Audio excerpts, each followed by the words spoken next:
This is Jackie, and I'm here with Patrick Droney. Day 4 of Bonnaroo 2019. You hanging in there so far? Hanging in so far. Right. Who are you looking forward to seeing today? You know what? Honestly, I'm playing at 3:45, and that's kind of all I know I'm doing. Are you aware that you are on the same roster as Cardi B today? Then I'm seeing Cardi B. That's the best answer. That's it. That's the only answer, really. I mean, I'm not going to ever try to do an impression of Cardi B, and I won't ask you. I almost just did, and then I stopped myself. Yeah, it doesn't end well. No. It doesn't end well, no.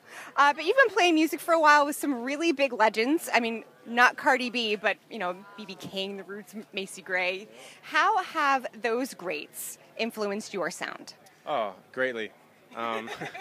You know, I'm a big fan of blues and roots music and soul music, and I've been lucky enough to, as a young guitar player, kind of be championed by some of those guys. And for me, it's all about kind of having reverence for what came before you. And you know, for me, I feel like I kind of have a torch that I was given a little bit, and I have a responsibility as a young musician to keep, you know, a little bit of that sensibility and soul in pop music and music I'm making. So I think it's really just kind of like a head nod and an honor to have had that experience.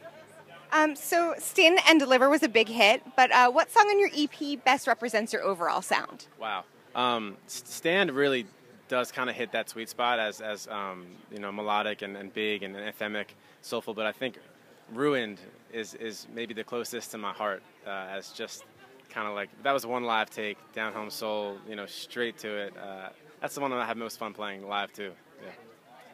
So is your songwriting more autobiographical or more thematic and broad sweeping? Yeah, I think it's definitely both. I pull for myself first. It's obviously like the closest to me, but I think what I love about songwriting is that it's a way for me to maybe speak for somebody who doesn't have a voice.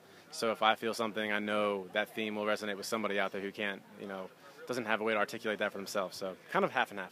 So if it is more personal, do you find it cathartic or challenging to play live?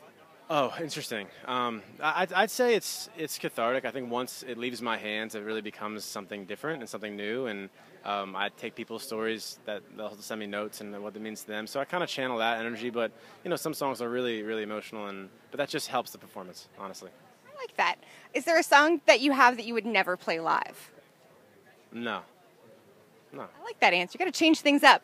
So when you do perform live, do you try to stay as true to the recording, or do you have the freedom to experiment as much as you can? My band will tell you. They have to chase me around the stage. Live to me is a free-for-all. I mean, we stick to the construct for people to understand and recognize what they're hearing, but for me it's like, we never play the same song twice. Well, I think that's probably more liberating and more enjoyable for you guys, playing the same song over and over again when you can change it up a bit. With recorded music, what role does music streaming play for you in 2019? I mean, it's massive, obviously. It's you can look at it two different ways. I think for me, the positive way to look at it is it's just I have a very wide range ability to reach people. It is interesting, you know, in terms of making a record and what that means, but we've had such great support from all of our partners, and for me it's just been a positive because I've reached more people. Do you find that you would be more likely to release like a one-off single because you can do that through music streaming, or do you want to kind of save things to put out one clear message? I think for me it was really important when I put out the EP in August, it was to have context. You know, I come from kind of a variety of different influences, and I want my listeners to understand a breadth of what I do. Granted, we will be putting out some singles, I think, and, you know, play with that structure. But it's important for people to know who I am first before I do that. It'd be really interesting to see, like, 5 years from now, are people still going to put out whole albums or just put out singles? Kind of see how that evolves. I hope so, you know, but I also think that it's exciting as an artist to be able to have the freedom to not have the pressure of a whole project, or maybe not have the funds to go that deep, and just be able to still feed your fans music. So I think it's, you know, you can go both ways with how you look at it. Does terrestrial radio still have a place? Like the car radio, a lot of people plug in now, and it's what you've already chosen versus what's been chosen for you by someone else. I think some things never go out of style, and I think people still want to be curated music, and my FM dial still gets a lot of play in my car, so I'm sure that's the same way for other people. Speaking of choice, how do you go about choosing your set list for something like Bonnaroo versus something where you're playing for the audience of, you know, that they are your fans? Sure. I mean, for me, right now, it's just important to get the songs that are out there in front of people. So that's kind of like 5 or 6 out of the way. And then just what I'm most excited about, you know, for me, it's like, this is research and development.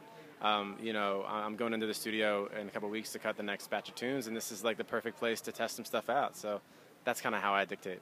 I like that that you're willing to experiment here. I think that sounds like fun. So what's up next for you after Bonnaroo? You said more recording. Yeah, Bonnaroo, we're going into the studio July 8th, and then we're playing 2 shows with Sheryl Crow in July.